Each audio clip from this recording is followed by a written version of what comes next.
अस्सलाम वालेकुम व्यूअर्स, उम्मीद करती हूँ सब ठीक ठाक होंगे। अल्लाह पाक सब पे रहम करे, करम करे अपना। मोमिना आ गई स्कूल से वापस और इसको मैंने फ़्रेश करके फटाफट से इसको मैंने खाना खिलाया ताकि ना ये फिर सुकून कर ले। फिर होमवर्क करने के टाइम बहुत ज़्यादा तंग करती है और साथ साथ बेचारी अपनी स्टोरियाँ सुना रही थी। मम्मा जी, टीचर ने आज मुझे पनिश किया, मुझे ये किया, मुझे वो किया, मेरी फ्रेंड ने ये कह दिया। ਅਸੀਂ ਵੀ ਆਦੀ ਅੰਮੀਆਂ ਨੂੰ ਦੱਸਦੇ ਹੁੰਦੇ ਸੀ, ਸਾਡੀ ਅੰਮੀ ਤੇ ਸੁਣਦੀ ਵੀ नहीं सी ਹੁੰਦੀ एक गल भी। इसको फीडर दिया, छोटी मेरी बेटी सो गई थी अल्हम्दुलिल्लाह। इसने मोमिना ने भी फीडर पीते पीते सो जाना था। खैर फिर मैंने अपना रुख कर लिया जहाँ मुझे होना चाहिए था। और यकीन करें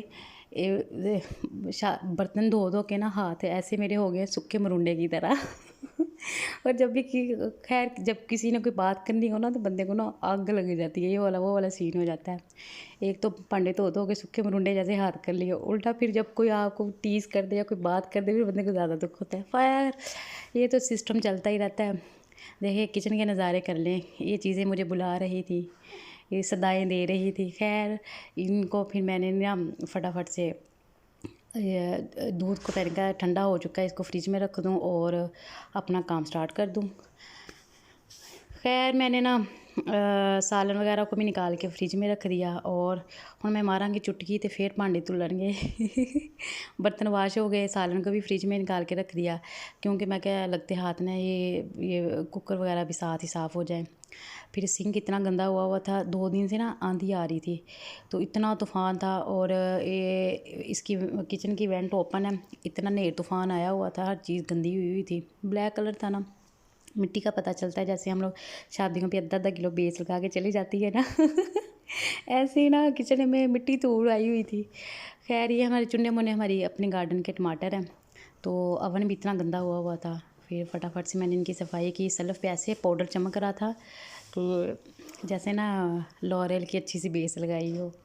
खैर फटाफट से मैंने ना टाइलें साफ़ की और सल्फ़े साफ़ की, चूल्हा वगैरह अच्छे से साफ़ किया, ओवन को अच्छे से साफ़ किया, हर चीज़ को ना नीट एंड क्लीन किया। मतलब 2-2 3-3 दफ़ा साफ़ करना पड़ा। खैर फाइनली अल्हम्दुलिल्लाह किचन ऐसे नीट एंड क्लीन हो गया जैसे हम फेशियल करवा के आती हैं ना हाइड्रा फेशियल समझ लिया, हाइड्रा फेशियल किया आज किचन का मैंने। तो ना हर चीज़ को ना बारीक बीनी में जा जा के साफ़ किया। स्पाइसेस वाले रैक साफ़ किए और जूसर मशीन ये वो हर चीज़, एक गिलासों वाला रैक भी मैंने साफ़ किया। सफ़ेद था, इस पे भी मिट्टी इतनी पड़ी हुई थी। खैर अल्हम्दुलिल्लाह खुशी होती है। सिंक को मैंने इतनी ब्लीच लगाई, मतलब इतना साबुन लगा के मैंने मल मल के धोया और ये जो टैप थी इसको भी मैंने अच्छे से धोया। ये देखिए निखर गई है, लश्कोरे पा रही है, लश्कोरे जैसे हम फेशियल करवाने के बाद लश्कारे मारती हैं ना, ऐसे ही है किचन लश्कारे मार रहा था। खैर अल्हम्दुलिल्लाह किचन साफ़ सुथरा हो गया और मुझे भी खुशी हो रही थी कि चलो अच्छा गंद ख़त्म हुआ है। फिर नीचे भी मैंने वाइपर मारा, फ्लोर साफ़ कर लिया। फिर थक गई थी, बच्चियाँ भी सोई हुई थी, चूल्हा जलाया। मैं कहा चल इस मेरा आधे आप ना रिफ़्रेश करो। फिर से ना चाय बनाई मैंने और कप में डाली, मैं सुकून से बैठ के चाय पीऊँगी, साथ साथ वीडियो अपलोड करूँगी। फिर मिलते हैं नेक्स्ट टाइम इंशाल्लाह। दुआ में याद रखें अपनी। अल्लाह हाफ़िज़।